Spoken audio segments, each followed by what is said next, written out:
Okay. Hello guys, मेरा नाम है वंशज तिवारी और आप सब लोग देख रहे हैं मेरा यूट्यूब चैनल हिस्टोरिकल गुरुजी। 15 जून की रात को पूर्वी लद्दाख की गलवान घाटी में जो हुआ वह बहुत तनावपूर्ण था। उस दिन भारत और चीन के सैनिकों के बीच एक मुठभेड़ में 20 भारतीय सैनिक शहीद हो गए।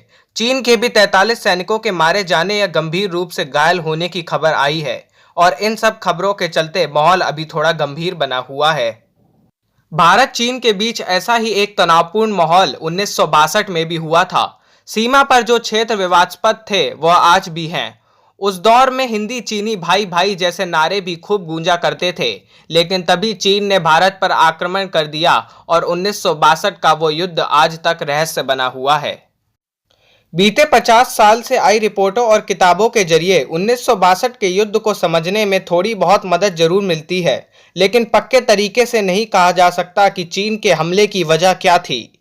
और अगर आपको इस वॉर से जुड़ी पूरी इन्फॉर्मेशन चाहिए तो आप अंत तक हमारी वीडियो देखते रहिए और अगर वीडियो पसंद आए तो वीडियो को लाइक करिएगा, शेयर करिएगा और अगर अभी तक आपने हमारे चैनल को सब्सक्राइब नहीं करा है तो अभी हमारे चैनल को सब्सक्राइब करके बेल आइकन को दबा दीजिए, क्योंकि आपको ऐसी अच्छी वीडियोस हमारे चैनल पर मिलती रहेंगी। तो चलिए शुरू करते हैं आज की वीडियो।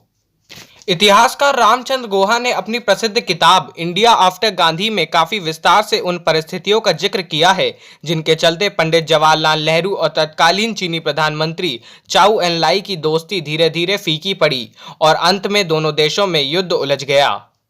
इन परिस्थितियों की शुरुआत तिब्बत में चल रहे विद्रोह के साथ हुई। चीनी सैनिकों ने विद्रोह को तो शांत कर दिया, पर इसके बाद दलाई लामा को धमकियां मिलने लगी। ऐसे में दलाई लामा भारत में शरण लेने के लिए आ गए। दलाई लामा ने विद्रोह की पूरी जानकारी प्रधानमंत्री नेहरू को दी। नेहरू ने दलाई लामा को बताया कि भारत तिब्बत की आज़ादी के लिए चीन से युद्ध नहीं कर सकता है।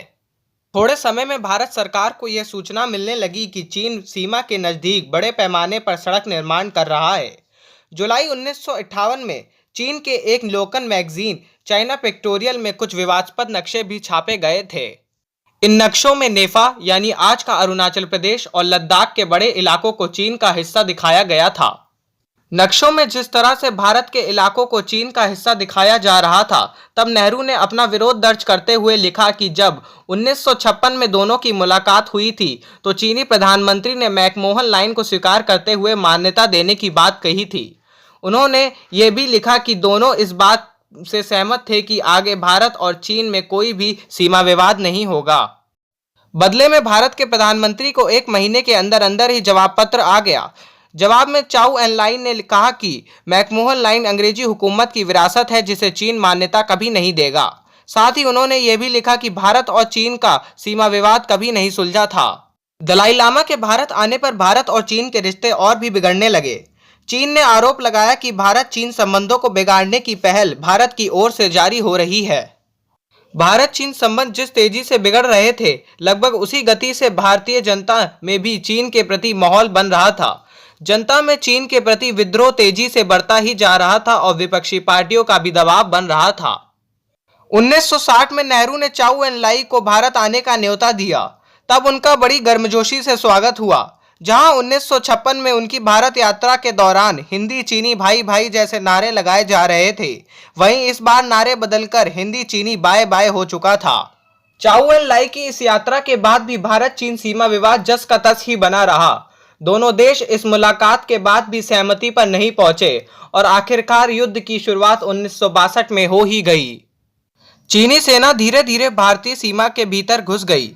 भारतीय सेना के पास ना तो मुकाबला करने के लिए एक पर्याप्त रणनीति थी और ना ही हथियार, पर तब भी जवान पूरी तरीके से डटकर लड़ते रहे।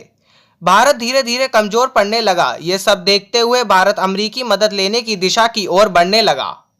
चीनी सैनिक अब नेफा पर भी कब्जा कर चुके थे और असम के जाने का भी डर बनने लगा था। लेकिन पता नहीं अचानक क्या हुआ कि 22 नवंबर को अचानक ही चीन ने युद्ध विराम की घोषणा कर दी। इस युद्ध का अंत इसकी शुरुआत की तरह एक रहस्य था। नेफा और लद्दाख में चीन ने अपनी सेना मैकमोहन लाइन के पीछे कर ली। चीन ने युद्ध विराम की घोषणा क्योंकि ये आज तक एक रहस्य बना हुआ है, लेकिन कुछ लोगों का मानना है कि सर्दियों में नेफा और लद्दाख का सारा इलाका बर्फ से ढक जाता है। ऐसे में चीन अपने सैनिकों को ज्यादा समय तक मदद नहीं पहुंचा पा रहा था, लेकिन यह जरूर कहा जा सकता है कि इतने संयोजित आक्रमण के पीछे कई साल का अभ्यास रहा होगा। तो दोस्तों ये थी हमारी वीडियो, आप सबको कैसी लगी आप हमें कमेंट करके जरूर बताइएगा। और अगर वीडियो पसंद आई हो तो वीडियो को लाइक करिएगा, शेयर करिएगा और चैनल को सब्सक्राइब करके बेल आइकन को तो जरूर ही प्रेस कर दीजिएगा। नमस्कार।